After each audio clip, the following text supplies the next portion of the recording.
Like, this is what I'm out here doing now. Like, this is what we do out here. ETO on my shirt, robe on, mic set, the cozy chair today. The cozy chair. The cozy chair. All right.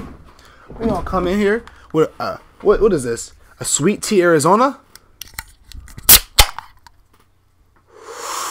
Ooh, delicioso. Some Pringles, a small can. Like,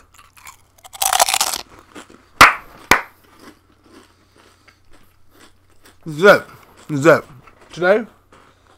Wait, hold up. Don't got dry. Jeez.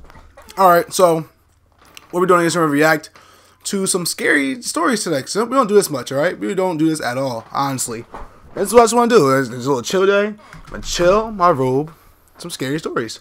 We gonna do something. I'm not sure. I just picked a random one, so whatever it is, okay? Headphones are on, all the way up.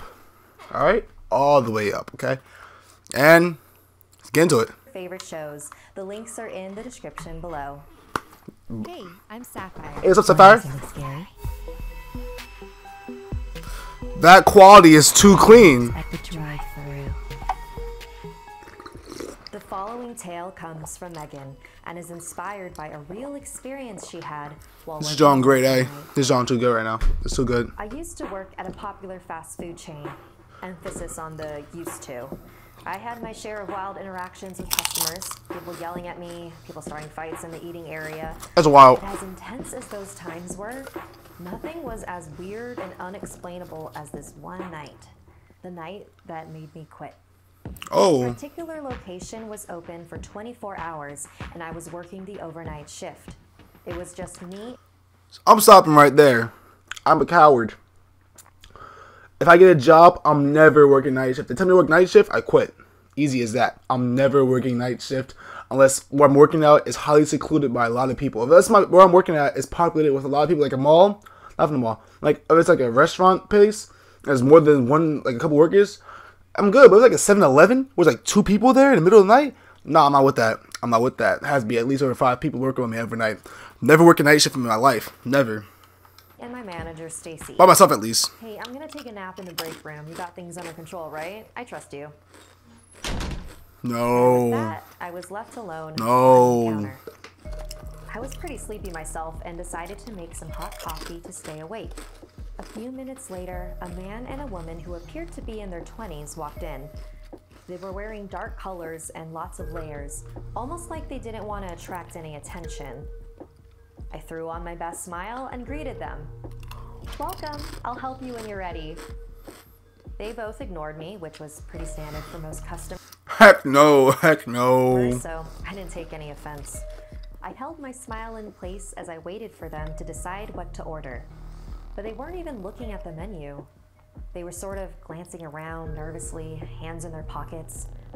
Oh, that's a robbery. I thought to myself, please don't rob me, please don't rob me, please don't rob me.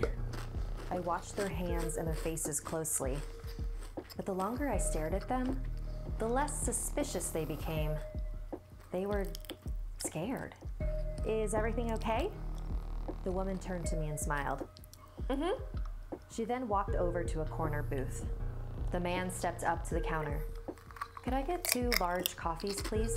Of course. I'm brewing a new batch right now. I can bring it over to you when it's ready. The man paid for the drinks and slid into the booth with the woman. Once the coffee was ready, I walked it over to them. As I placed them on the table, a car pulled into the parking lot. I'm not much of a car person. Oh no. It was vintage. Heck no. Maybe. That's a cool car. I'm not messing with I this. casually commented. Is it blue? The man asked me anxiously. Yeah. Instantaneously, the couple slid underneath the table. We're not here. I was so confused at this point. Maybe they actually weren't scared at all, but just on a ton of drugs, I don't know. But I went back to the counter to wait for the new customers. But they never came. I heard a car honking loudly outside. I checked our camera feeds. That blue car was waiting in the drive-thru. But we barricade the entrance at night. Did they move it out of the way? I was pretty annoyed and was about to go to the intercom to tell them that the drive-thru is closed and that they needed to come inside. but the man and woman called me over. Whatever you do, you can't let them inside. They've been following us for days now. Oh my God, should I call the police? No. They won't be able to help. The people in that car, there are doppelgangers. Shadow clones? Don't understand, and we don't expect you to. Look, for whatever reason, the versions of ourselves from another dimension or whatever have found us, and they're trying to replace Y'all got shadow clones after you better learn how to control your clones. Kage no jutsu. Like, you better fix that. Whatever they order, put all of that in there. That should get rid of them for a while, long enough for us to get out of here. You guys are messing with me, right? Because that's seriously not cool. I'm working this shift. And they talking about something. We got doppelgangers following us. You watch too much Naruto. You watch too much anime. And you're on drugs. Get out my story. I'm not sprinkling nothing. I'm not lacing anyone's drink. Alright? Especially not your twins. Doppelgangers, like. This ain't Naruto. You don't need to believe us. You just need to follow our instructions, please.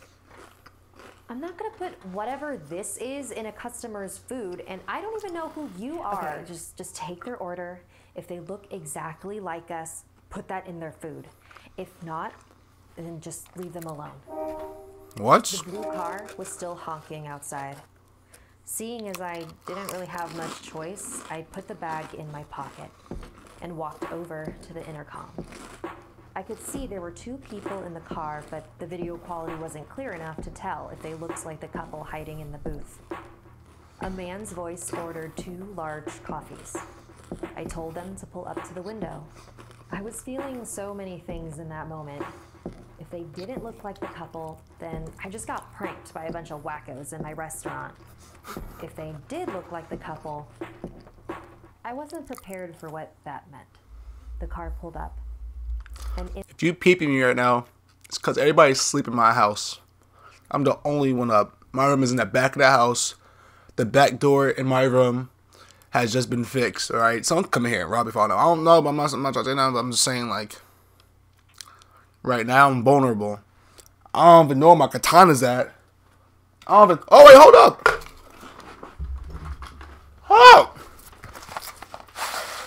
Hold up! I'm good. Never mind. I ain't scared of nothing. I'm on hentai. I ain't scared of nothing. I ain't scared of nothing. Who looked identical to the other couple. I went to pour their coffees. I took out the bag of the unknown substance and poured it in. I'm gonna regret this, I thought to myself. I handed the altered coffees to the couple. Now, what if they're doing experiments and the doppelgangers got away because they're trying to kill the doppelgangers from getting made, right?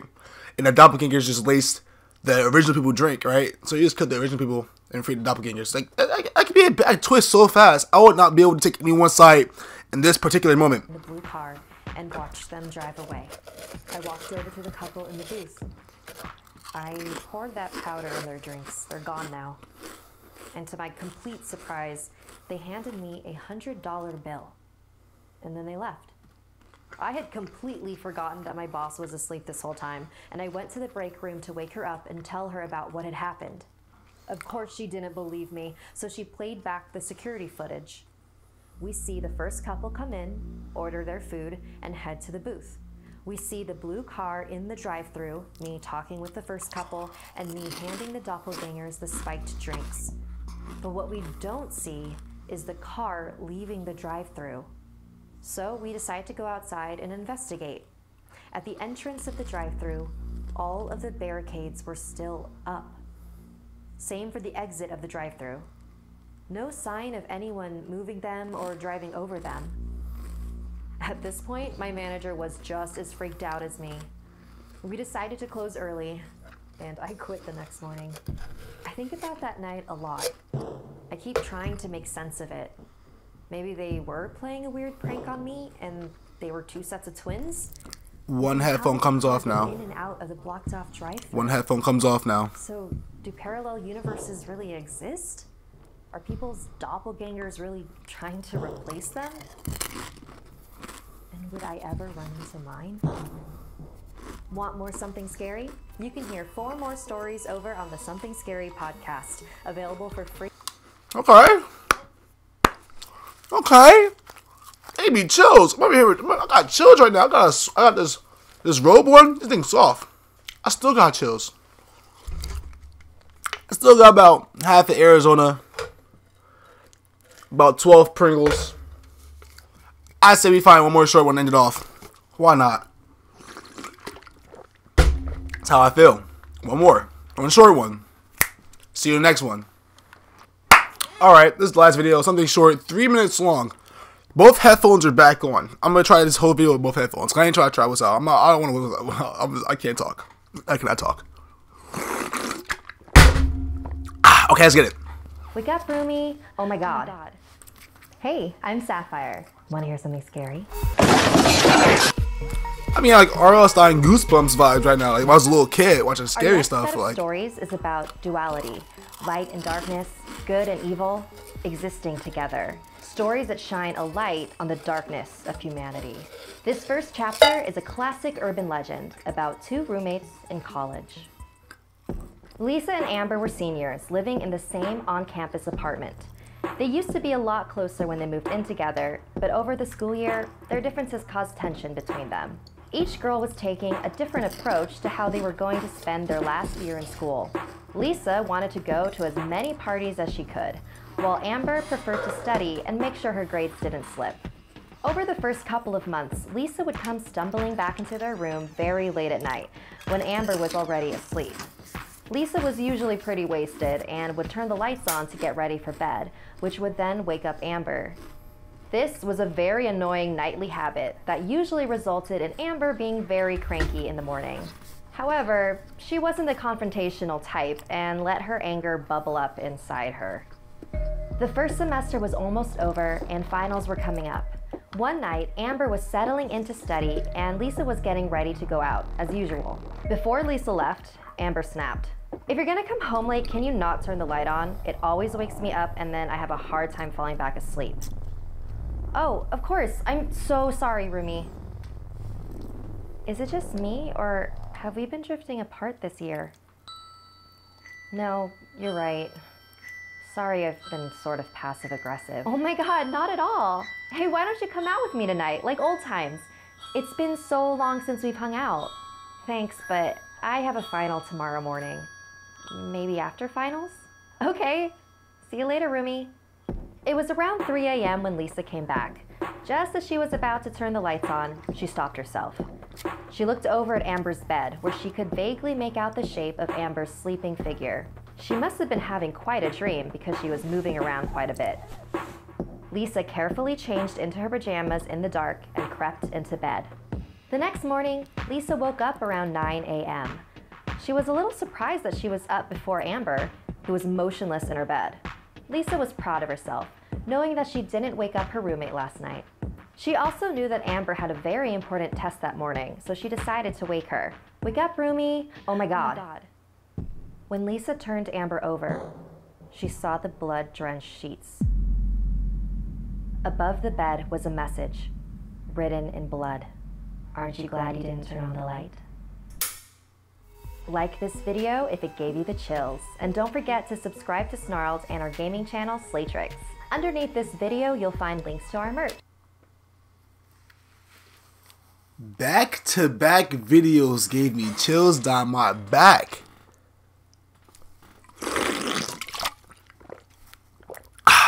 That's wild. If you guys like videos like this, please like and subscribe. Their links will be in the description. Snarl the account. Don't copyright strike me. Don't copyright strike me. I'm just a YouTube gonna come up. I'm trying to make the come up game. I'm lazy. All right. I napped. All right. It's 10 o'clock right now. I went to sleep. Woke up at 10, and I was like, yeah, I gotta make a video. It's like what, almost 10:40 right now.